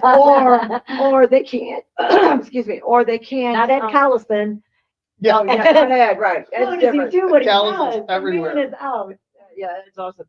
Or they can't go see their friends because they're playing the same That used to be his You know, life. He moves that's- out. He's done more in the last 6 years of his life than he's done in a lifetime Getting out because of bands and having a he was always DJ company busy for every 3 years. weekend with music and during the week even. Oh, So yeah. late nights, you don't get to go anywhere except entertaining other people. Yeah, it doesn't stop. Yeah. It's just nonstop. But I mean, there's always a plethora of, venues and bands that are playing. I try to get more different bands every week, you know, but there are always the same bands that are always playing. Yeah. And they're the ones that are most popular. And, you know, so it's kind of a catch-22 as far as, you know, who am I going to put on video? Have you been a band groupie your whole life? Were you one of those that followed around all the rock and rollers? Actually, no, I grew up with music. My daddy was a Luther. He made a guitar for Chuck Berry. Chuck Berry used to jam at my house when I was a kid. Oh, Very wow. cool. Well, I grew up in Wentzville, and actually, my dad made a guitar for Chuck Berry, and he used to come over, bring Ingrid, his daughter, and Ingrid and I are so good friends. I mean, since I was 5 years old. He was just another guy who came over because my dad made a guitar for him. That's fabulous. It's a Yeah. great story. But yeah, and I just grew up with music, and then I started Do you playing. play? I was just gonna say, do you play music? Started out, my dad made my sister and brother and I guitars. He made all three of us a guitar. This is old. This is so old school. So we learned from my dad. We started taking lessons from my dad. My dad worked at GM, so he worked second shift. So the weekends we had him all to ourselves. Otherwise, you know, he was asleep when we were home and vice versa. And he taught us to play. And then we started taking lessons from a lady named Laura Weber on PBS Channel 9. Do you guys remember that? No. Laura Weber. I'm gonna look it up now, though. You gotta look it up. This is what's so crazy about it. So Laura Weber, she had the little beehive hairdo, and she was a great guitar player. I mean, see the old videos now, and it's like, I wish we could throw her in any band because she was amazing. And she taught all three With of her us. beehive. Yes, the little beehive hairdo. And she used to do these lessons every week on PBS. And then at the end of the school year, she had all the students come down to Channel 4 downtown, and we all sat down on the floor and we played the songs with her. Here's the sad thing about it. The video is so old, it was not microfiche, it's like disintegrated. Oh. Because we tried to find when stuff was Are there coming out. pictures of her online? There's Laura Weber's her name. Check it out. They're all black and white, of course, but yeah. Sure. And there are some songs that I'll never forget. Little Boxes, Green Sleeves. I'll never Green forget those. sleeves. I remember green Yeah. sleeves. Yeah. Those silly songs. But yeah, it was. It's just so because I've got a friend of mine who works at PBS. They said those films are so old that they just they didn't preserve them because they didn't know they were going to disintegrate after 40, 50, 60 years. So how many bands, and since you've been doing this, how many bands have you ever counted up how many bands you've gone to see, including national acts? No, because it's been since I started doing the videos, probably it's been 15 years since I've been doing videos. But when I was booking bands, I tried to go out to I had probably about 15, 20 bands on my own roster. And one night I went out and hit 7 venues. That was the most I could do in one night was hit 7 venues because I booked these bands and it's important to Did you go stay and for see. 15 minutes and then go to the next one? Maybe one during Mike- venue like show. Michael, I don't know. was it the But I Kids made Reader it. Room? Yeah, but I made an appearance to make sure they saw that I was there Right. because it's important you got to support them somehow. You can't just book them and just run off. How long were you booking bands for? A couple of years, Couple but that years? was back in 2011, 12. Oh, okay. So, and then it was just, as you know, I mean, the meme that's out there with the guys from Back to the Future, I went back to 2025 and musicians are still making $100 a night, Yeah. Putting $100,000 worth of equipment in a $500 car. Yeah. Maybe. If it's a $500 car, you never know. But it's so sad, but it's a cliche, but then I've always said musicians are priceless. They don't understand the blood, sweat, and tears that goes into learning music and learning an instrument. I started out with guitar. I learned to play piano. I play a little drums. And I used to sing when I was younger. I can't sing now. I couldn't sing, save my life. But still, I understand it. I get it. And my dad was a musician. So, and I've seen these musicians who have, just put their whole heart and soul into it. In their heart. They don't question how much a plumber costs. They don't question how much an electrician costs. But a musician, oh, you didn't play the whole 4 hours. Or, hey, can we cut you short because, there's nobody here. Oh my gosh, I used to get so upset being in the bands, and it's like the bar owner coming, it's too loud. Turn it down. I know. You hired a band. What did you expect you were going to get? It's like Right. you hired a band. I can remember those days. The music scene's so different that I mean, I asked him the other night, I go, are there any real big bands anymore. I mean, people are playing the tributes and they're playing the music so that people can still hear it. Yeah, of let's course. talk about that. Because Yeah. remember back in the 80s, it was like, so I was in Nichols. There was Nichols. There was Boyfriend. There Right. was Boyfriend still playing their reunion tours, which is great. But I mean, bands, that was your identity. Right. I was in Nichols. I was a lead singer in Nichols. That's who I was. Right. I wasn't playing in 10 other bands. I Right. was only playing in one. It was, of course, we played every night, so I didn't have a chance Right, to you didn't play. have a choice. You know, I was playing. I think I forgot who I talked to. I played there, played I forgot who I talked to that, you know, there was a couple times we played 14 days straight, you know. No That's days what off. it was back then because you did. So my very first time I ever sang on stage. So Boyfriend used to be, their original name was called the Jets. Yep. I went to high school with Bobby Flynn. He was 2 years I'm older sorry. than me. We were in band together. I know. I'm good friends with See, Bobby. I can But see see, I was a brunette back then and he was a blonde. Now he has no hair and I'm a blonde. So, you know, I have to rub his nose in that. But so the first I went to see him at Stages and he said, "It's your birthday. Get out there. You're going to sing Joan Jett's I Love Rock and Roll." And he shoved me out on the stage and I was hooked ever since. Because Stages was always Oh, yeah. packed. Yeah. I mean, it was a sea of It was people. 25 cents for a beer, wasn't it? Oh. on Nichols, A on nickel. Nichols Wednesdays, it was a nickel. If Oh, you my could go God. for $2. Right. Have a big night. Illinois was a big scene, you know, and then, you know, we had the originals. You go to the landing and see all these original bands, The Urge, Porcelain Blind Mice, Yeah. you know, all these great bands. When I started doing my podcast, it had to do with original there. music. Oh, right there. It's right Thank there, but you. also there's, Mississippi Nights. And do you Oh, have yeah, that yeah, book? he was on my show. Fantastic, Yeah, that book. And when you Enzo look was on back, my you're like, show. It's gosh, great, those I were know. the days. We need a Glad there's Stages no book. pictures of me in there. we need a because- Stages book. Yeah, someone needs to do a We Stages need a book. Stages book. We need a Stages book. Yeah, well, you know, I don't know how many people are still alive or who would want to watch any pictures that were actually taken out there. Thank God there was no Facebook. There was Oh my the gosh, that original we didn't props. have video, right? Yeah. Thank goodness that we didn't have those going on. But yeah, it was just such a different time when it came to music to what it is, Well, now. we loved all of it. You know, the covers were okay, but we love the originals. And I was hoping that we could get back to that because you gotta have originals to make covers. And when I started doing my podcast, I only had original bands on my show. And I downloaded all my original music. I didn't realize it went back to the 70s. And it's from St. Louis, just St. Louis alone. And there's so much great music out there. And it's just it's just sad that we still want to hear, we got to hear covers. That's what's making money. I And agree. it's not really sad. It's more like, and I know people like us, it's nostalgic and they love it and they're used to it. And these original bands who are coming up now, they're great. And my first advice is don't announce your songs, just play. Play, play, play, play, play. Don't say this is our song because the minute you hear this is our song, oh, Yeah. people, somebody Yeah, groans. just play it, make people go, is that an old classic from Kate Shee? Because I don't It is remember a- that song. It's like, you know, It's the B-side of our album. That's what Yeah. you say, you know. what about the young? I know this was kind of where Kelly was going because we talk about this too. You know, in our day, when back in the Stages days when we were doing it, Sure.